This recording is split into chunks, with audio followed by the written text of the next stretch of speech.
अरे पगली कंगना ला कहाँ गवा डारी? ओला लड़का वाला मन देहरी से आवाज देखे ला आवत ही। अरे मैं कपड़ा धोए गए रहे नदिया में छूट गए लगे। जा ले क्या?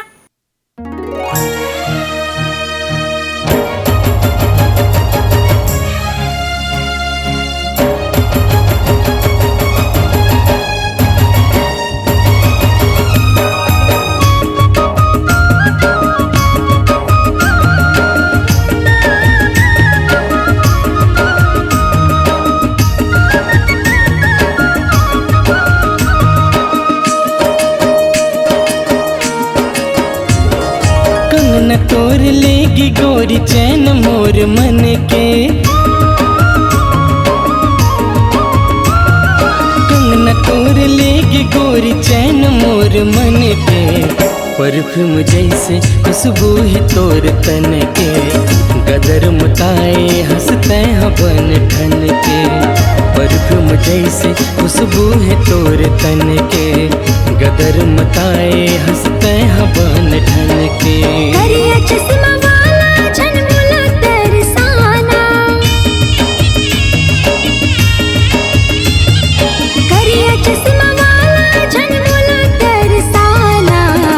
आई लव यू के मतलब मोला समझाना, छत्तीसगढ़िया बोली माँ मोला गोठियाना। आई लव यू के मतलब मोला समझाना, छत्तीसगढ़िया बोली माँ मोला गोठियाना।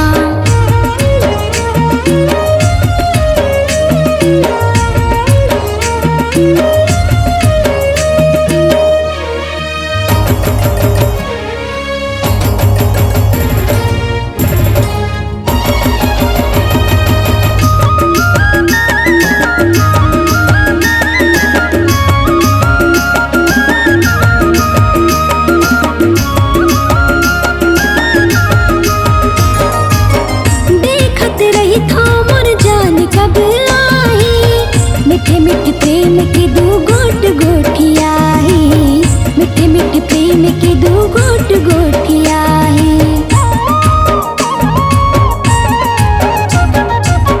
देखत रही था मोर जान कब आई, मीठे मीठे प्रेम के दो गोट गोठियाही।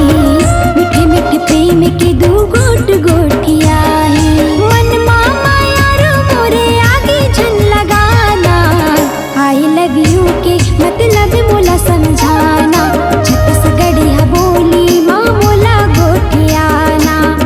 आई लव यू के मतलब मोला समझाना, छत्तीसगढ़िया बोली माँ मोला गोठियाना।